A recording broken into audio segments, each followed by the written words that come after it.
what separates me, okay, from like Hollywood directors, okay, is that I have a huge head, all right, okay. Now I don't mean I have a big ego, okay, because I don't, all right.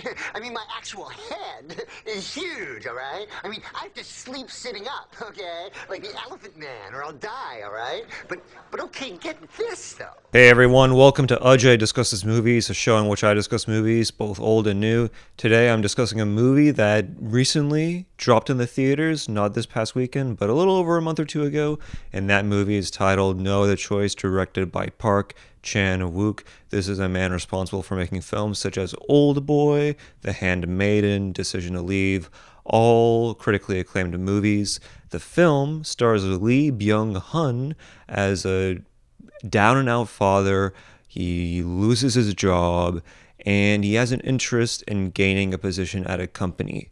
Now, he has other competitors for that same job. So in order to get that job, he decides to thwart the competition by killing them.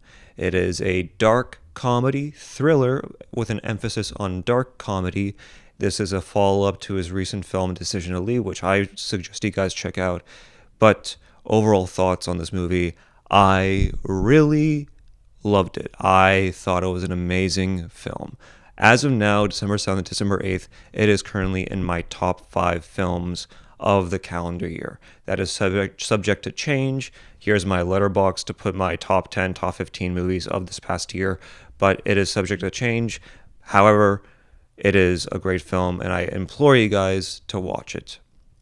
While watching this film, I thought to myself, this is what I wanted Aziz Ansari's Good Fortune to be. I'm an angel. See the wings? A film that depicts the working class struggles, but does so in a way that is darkly comedic, that is exhilarating with an amazing pace to it, and that is what I got from this movie. What I want to start off with this movie is with the performances. I thought all the performances in this movie were amazing, especially of that of Lee Byung-hun. And I'm sorry if I'm butchering your name, but I thought he was incredible in this movie. He does a great job at depicting the anti-hero in this movie. If you are familiar with Patrick Bateman in American Psycho, or that of, say, Louis Bloom of Nightcrawler, you'll get similarities between those characters with this character in this film.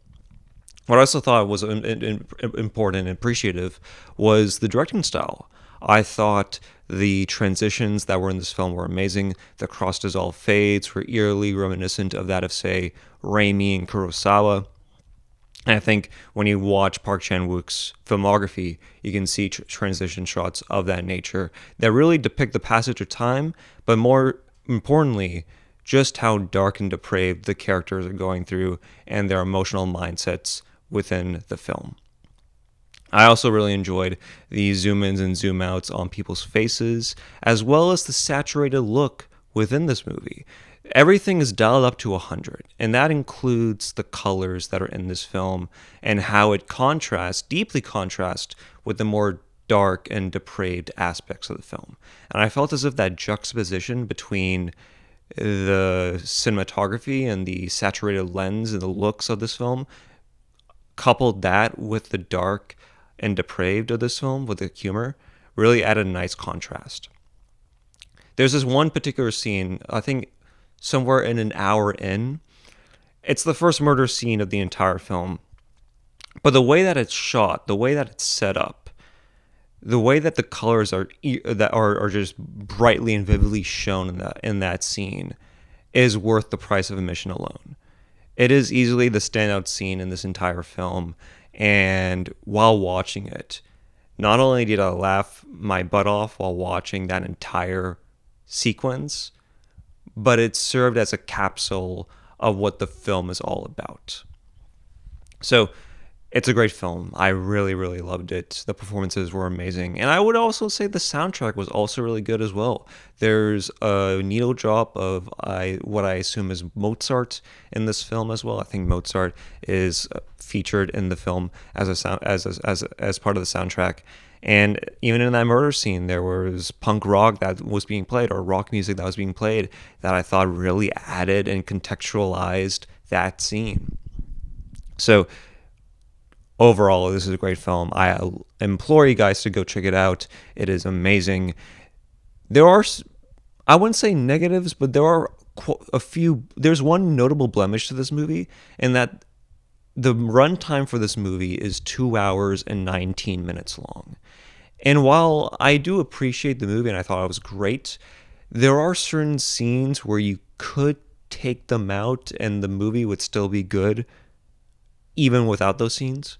There's this particular dance scene. I'm not going to spoil anything, but the dance scene, in my opinion, while it sort of explored the depths of the relationship between the two characters, I felt as if you could have taken that scene out and the movie would still be as great. In a lot of ways, it kind of reminded me of that dance scene from Spider-Man 3. Now dig on this.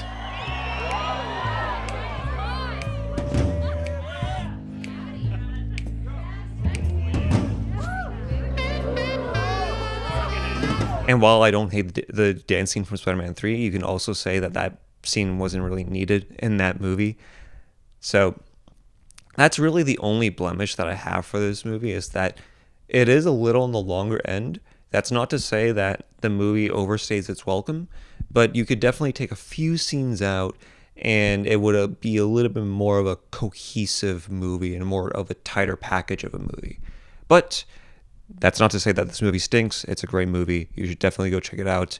And if it's in theaters, definitely go check it out in theaters. It's probably not in theaters, but if it is, definitely go watch it. Because as we all know, with the recent talks of Netflix and Warner Brothers, the theatrical window is going to get even smaller and smaller and smaller, if not outright just destroyed. The theater system is in shambles if Netflix buys Warner Brothers. So please go and support artists, and please go and support theaters. And more importantly, go and support independent movies while playing at theaters. So all that's to say, Park Chan-wook swings again, and it goes for the fences and is successful. And it is currently one of the best films released of this year. So yeah, that's all there is to it when it comes to this review. The bookshop has been updated, and I'll see you guys next week, probably with a guest. Bye.